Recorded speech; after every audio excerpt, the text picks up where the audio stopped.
यजेकेल अध्याय 21। परमेश्वर की तलवार। यहोवा का यह वचन मेरे पास पहुंचा, हे मनुष्य के संतान, अपना मुख यरूशलेम की ओर कर और पवित्रों की ओर वचन सुना और पवित्र स्थानों की ओर वचन सुना।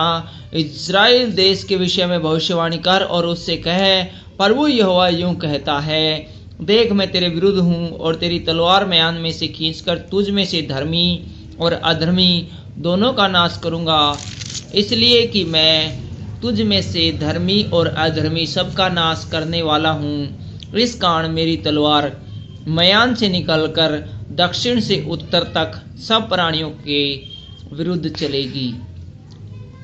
तब सब प्राणी जान लेंगे कि यहोवा ने म्यान में से अपनी तलवार खींची है और वह उसमें फिर न रखी जाएगी। इसलिए हे मनुष्य के संतान, तू आह मार, भारी खेद कर और टूटी कमर लेकर लोगों के सामने आह मार।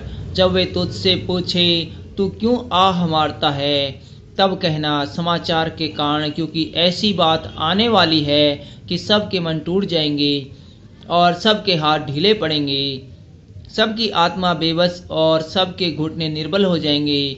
देखो ऐसी ही बात आने वाली है और वह अवश्य पूरी होगी। परमेश्वर यहोवा की यही वाणी है।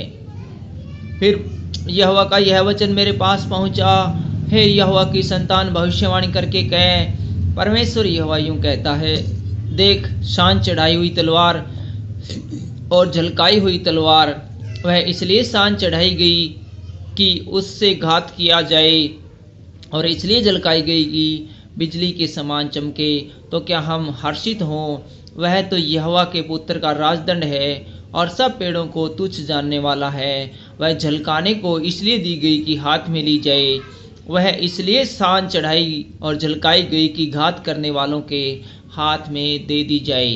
हे मनुष्य के संतान, चिल्ला और हाय हाय कर, क्योंकि वह मेरी प्रजा पर चला चाहती है, वह इज़राइल के सारे प्रधानों पर चला चाहती है। मेरी प्रजा के संग में भी तलवार के वश में आ गई। इस कारण तू अपनी छाती पीट, क्योंकि सचमुच उसकी जांच हुई, और यदि उसे तुच्छ जानने वाला राजदंड भी न रहे तो क्या? परमेश्वर यहोवा की यही वाणी है।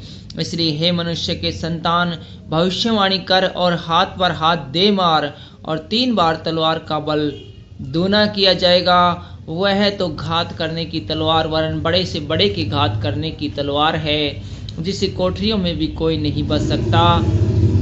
मैंने घात करने वाली तलवार को उनके सब फाटकों के विरुद्ध इसलिए चलाया कि लोगों के मन टूट जाएं और वे बहुत ठोकर खाएं। हाय हाय, वह तो बिजली के समान बनाई गई और घात करने को शान चढ़ाई गई है। सिकुड़ कर दाहिनी ओर जा, फिर तैयार होकर बाईं ओर मुड़, जिधर भी तेरा मुख हो।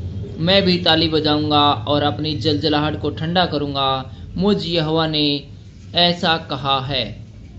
बेबीलोन के राजा की तलवार।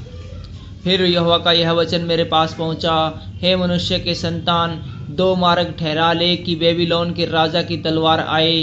दोनों मार्ग एक ही देश से निकले। फिर एक चिन्ह कर, अर्थात नगर के मार्ग के सिर पर एक चिन्ह कर। एक मार्ग ठहरा कि तलवार अम्मोनियों के रब्बा नगर पर और यहूदा देश के गढ़ वाले नगर यरूशलेम पर भी चले, क्योंकि बेबीलोन का राजा तिरमुहाने, अर्थात दोनों मार्गों के निकलने के स्थान पर भावी बूझने को खड़ा हुआ है। उसने तीरों को हिला दिया और ग्रह देवताओं से प्रसन्न किया और कलेजों को भी देखा।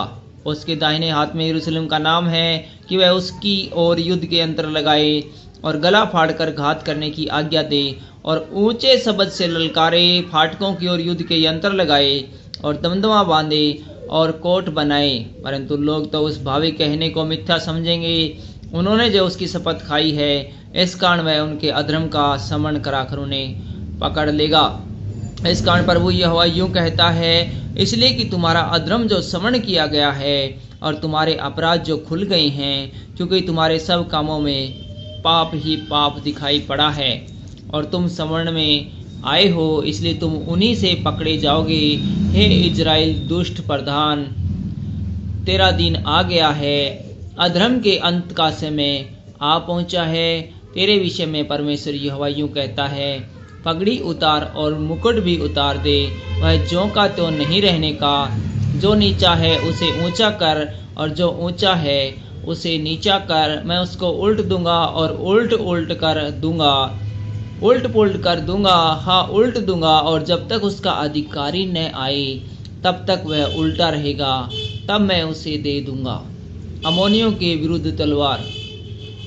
फिर हे मनुष्य के संतान, भविष्यवाणी करके कह कि प्रभु यहोवा अम्मोनियों और उसकी की हुई नामधराई के विषय में यूं कहता है, तू यूं कह, खींची हुई तलवार है, वह तलवार घात करने के लिए झलकाई हुई है कि नाश करे और बिजली के समान हो, जब तक कि वे तेरे विषय में झूठे दर्शन पाते और झूठे भावी तुझको बताते हैं कि तू उन दुष्ट असाध्य घायलों की गर्दनों पर पड़े, जिनका दिन आ गया और जिनके अधर्म के अंत का समय आ पहुंचा है। उसको म्यान में रख, जिस स्थान में तू सिरजी गई और जिस देश में तेरी उत्पत्ति हुई, उसी में मैं तेरा न्याय करूँगा।